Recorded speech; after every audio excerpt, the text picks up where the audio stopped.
The Honorable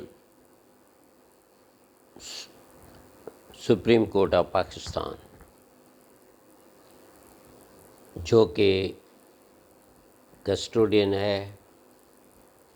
of the constitution of the Islamic republic of Pakistan 1973، اور اپنے enforcement of fundamental rights کو انہوں نے فیسیلیٹ کرتے ہوئے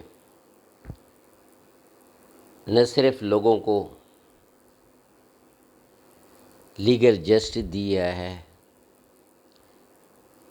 لیکن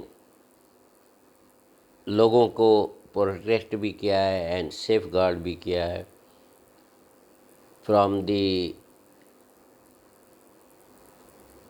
ان کے جو رائٹس بنتے ہیں ان سے بھی سپریم کورٹ نے بچایا ہے، اور اسپیشلی جو ہمارے مائنارٹیز کے بندے ہیں ان کو بچایا ہے، اس پہ کوئی شک نہیں۔ اور اسی طرح سپریم کورٹ نے ہماری زمین پہ جو الیگل قبضے ہوئے تھے، انکروچمنٹ ہوئی تھی، اس کو بھی جو ہے 2018 میں انہوں نے سو موٹو ایشن لے کے ہیومن رائٹ کیس داخل کیا تھا، اور اس کے اندر انہوں نے جو ہمارے زمین پہ قبضے تھے، جو کے پاس ٹائٹل بھی نہیں تھے، اور جو اگر کسی کے پاس تھے تو وہ الیگل ٹائٹل انہوں نے ان رجسٹرڈ پاور آف اٹارنی کے ذریعے بنایا ہوا تھا، تو اس کو بھی سپریم کورٹ کے آرڈر سے مختار کار نے اس زمین کو ٹیک اوور کیا تھا۔ اور اس طرح پولیس اسٹیشن بقاپور تھانے والے کو بھی بتایا گیا تھا کہ آپ لوگ بھی اس کی پولیس پک اپ بنائیں، اور اسی پولیس پک اپ پہ جو ہے نا وہ یہ خیال رکھیں کہ کوئی کنسٹرکشن نہیں ہو رہی۔ لیکن دو عجیب سے مسئلے ہوئے ہیں۔ ایک مسئلہ تو یہ ہوا ہے کہ اس زمین میں ایک سروے نمبر ہے جس پہ گھر بن رہے ہیں، پہلے ہی 68 گھر بن چکے تھے اور ابھی کچھ گھر بن رہے ہیں، جس کی ہم نے کمشنر آف لاڑکانہ کو بھی درخواست دی ہے، جس نے ڈپٹی کمشنر کو بھی لکھا ہے، اور اس کو ڈپٹی کمشنر نے اسسٹنٹ کمشنر کو لکھا ہے، اسسٹنٹ کمشنر نے پھر وہ اسسٹنٹ مختار کار کو لکھے گا، پھر وہ تپیدار کو جائیں گے، اور امید ہے کہ وہ جو الیگل کنسٹرکشن ہے وہ رکے گی۔ دوسرا عرض میں نے یہی کیا تھا کمشنر صاحب کو، اور جو کہ میں نے ان کو ایک ریفرنس بھی بتایا تھا کہ جو گورنمنٹ آف سندھ سے سروسز جنرل ایڈمنسٹریشن سے ایک کراچی سے لیٹر آیا تھا، وہ تھی 29 جنوری 2019 کو، اور اس میں سارا ڈیٹیل بتایا تھا کہ سپریم کورٹ کا جو آرڈر ہے وہ اس کی کس طرح امپلیمنٹ کی جائے۔ تو جو گھر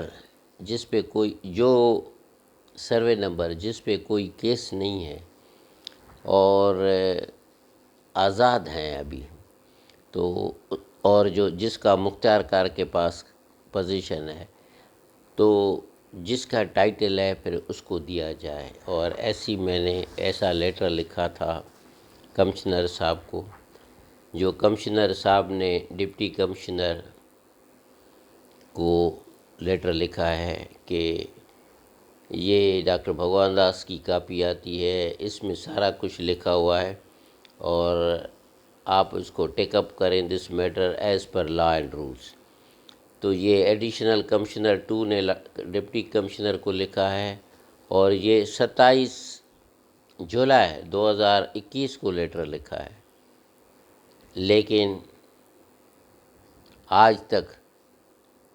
جب بھی ہم جاتے ہیں تو ڈپٹی کمشنر اسسٹنٹ کمشنر کو اور وہ مختار کار کے بھیج دیتے ہیں۔ مختار کار اوبلائش نہیں کرتا ہے، تو کیا کرنا چاہیے اس حالت میں؟ کیا دوبارہ ہمیں کنٹیم داخلہ کرنی چاہیے کہ یہ جو سروے نمبر ہے ہمارا 85، جس کی ایریا 1 ایکڑ اور 26 گھنٹے ہے، تو وہ جب نہیں دے رہا ہے، جو کہ اس کے پاس امانت ہماری پڑی ہوئی ہے سپریم کورٹ کے آرڈر سے، اس پہ تو وہ ہمیں واپس دی جائے۔ ابھی اس پہ کوئی بھی کیس کسی بھی کورٹ میں کیس نہیں ہے۔ تو دوستو دیکھیں کہ سپریم کورٹ کتنا اچھا کرنا چاہتی ہے، سپریم کورٹ کے آرڈر کتنا بیسٹ ہے، لیکن جب مختار کار عمل نہ کرے تو کیا کیا جائے؟ اور یہ جانتے ہوئے کہ کمشنر نے لیٹر لکھا ہے ڈپٹی کمشنر کو، لیکن جب وہاں جاؤ تو بڑی مشکل سے یہ امپلیمنٹیشن بڑی مشکل ہوتی ہے۔ تو جس سے گورنمنٹ میں امپلیمنٹیشن نہیں ہو تو لوگ کیسے ترقی کر سکتے ہیں؟ لا کی implementation is the only method by which the country can progress. تو میرا یہی عرض ہے کہ اس طرح قسم کے جو سرکاری آفیسرس ہیں، جو کہ پاکستان ایک ایسا ملک ہے جو خود کو ہمیشہ ایکسٹرا آرڈنری قسم کے باس سمجھے جاتے ہیں، جو پبلک کو باقاعدگی سے ایک نوکر کی طرح محسوس کرواتے ہیں، چاہے وہ پبلک ایک سینئر سٹیزن ہو یا کوئی پڑھا لکھا پوسٹ گریجویٹ ڈاکٹر ہو، پروفیسر ہو، لیکن ان کا رویہ ہمیشہ ایک جیسا ہی رہتا ہے۔